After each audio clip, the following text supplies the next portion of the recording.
खुलुमबाय नोंथांमोनखौ बयखौबो बरायबाय। दिनै 17 डिसेम्बर 2022 बाराय जाबाय सुनिबार। फैदो दिननि खौरांफोरखौ बेखेवनोसै। आसामनि गवालपारा जिल्लानि गुबुन गुबुन जायगायाव हाग्रानि मैदेरनि गाग्लोबनायजों 4 सुबुङा अबथिरायै जिउ गोमादों। थैनाय 4 सुबुंनि गेजेराव सासे हाग्रा बिफाननि मावथिबो दंमोन। गवालपारा जिल्लानि सिङाव थानाय लोखिपुर ओनसोलाव गंसे गारिखौ गाग्लोबनायाव 3 सुबुङा अबथिरायै जिउ गोमादों आरो बे जाथायावनो 2 सुबुङा गोब्राब जोखोम जादों। थैनायफोरनि मुङा जाबाय जयबर आली, रामानी राभा आरो जेनिसा राभा। गुबुन मोनसे जाथायाव थैनाय हाग्रा बिफाननि मावथिनि मुङा जाबाय सादेब राय, 51 बोसोर बैसोनि। गुवाहाटी पुलिसआ गुवाहाटी नोगोरमानि सिङाव थानाय नालापारा ओनसोलनि गंसे वेयरहाउसआव सिखाव खावनायनि थाखाय गडाउनखौ सिफायबाय थानाय समाव 2 सिखावखौ उदाङै एरेस्ट खालामदों। हमजानाय 2 सिखावफोरनि मुङा जाबाय रनजित सिं आरो सामिर आली। मोनसे सोमोनांथाव खौराङा सोराङाव फैदों। मध्य प्रदेश रायजोनि ग्वालियराव सासे आइजोआ आथिं थोंब्रै गोनां गथ' गोरलैखौ जोनोम होदों आरो बे गथ' गोरलैया हिनजावसा गथ', 2.3 किल'ग्रामनि हिनजावसा गथ'। डक्टरा बुंनाय बायदिब्ला बे गथ'आ हेल्दी एबा बे गथ'आ मोजां थासारियाव दं होननानै बुंदों। गथ' जोनोम होग्रा आइजोनि मुङा जाबाय आरती कुशवाहा।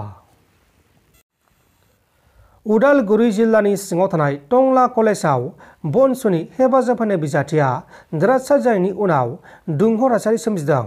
टंला कलेजनि फरायसा गथ'नि बिसायख'थिनि फिथाइ फोसावनाया मोजां जायाखै होननानै फरायसाफोरा दुंहाव थासारि खालामदों आरो गोदान बिसायख'थि खुंफिननो थाखाय गोख्रों दाबि खालामदों।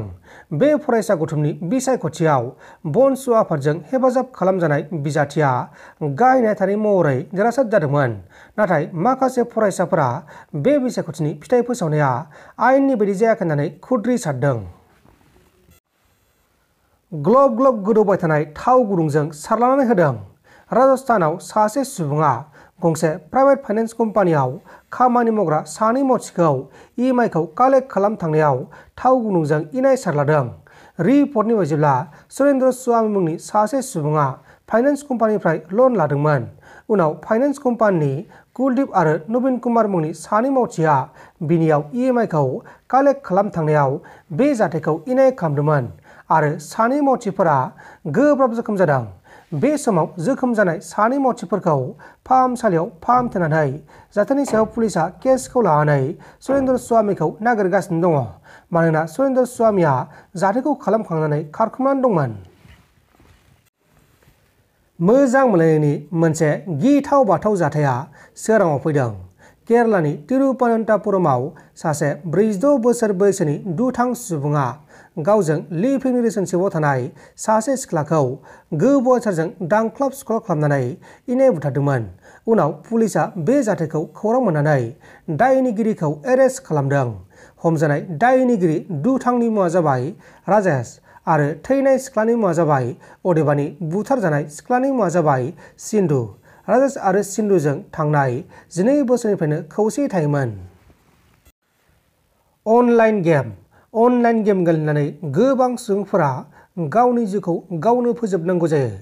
बेबायदिनो तामिलनाडु रायजोनि कम्बातुरावबो गंसे हटेलाव सासे इन्जिनियारा अनलाइन गेम गेलेदोंमोन आरो गोबां रांखौ खहा जाजादोंमोन। उनाव सहायनो हायैयाव गावनि बेसेन गोसा जिउखौनो गावनो फोजोबनो गोनां जादों। थैनाय इन्जिनियारनि मुङा जाबाय शंकर, 29 बोसोर बैसोनि।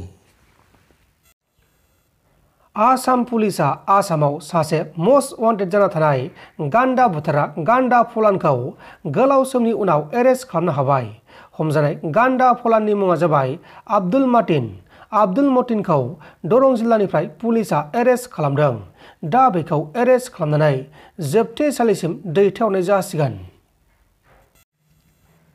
तामिलनाडु रायजोनि तुतुकुडियाव मोनसे गिथाव बाथौ नुथायखौ नुनो मोननाय जादों।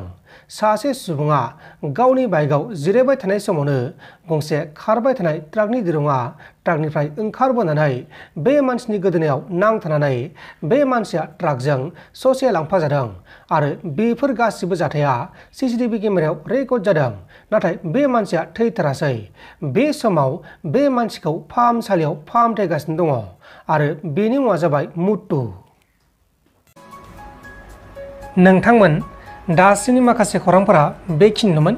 बेखिनिसिम नायनायनि थाखाय नोंथांमोननिसिम रोजा रोजा साबायखर। गोजोन्थों। एसेनोसै। जै बर' हारिनि।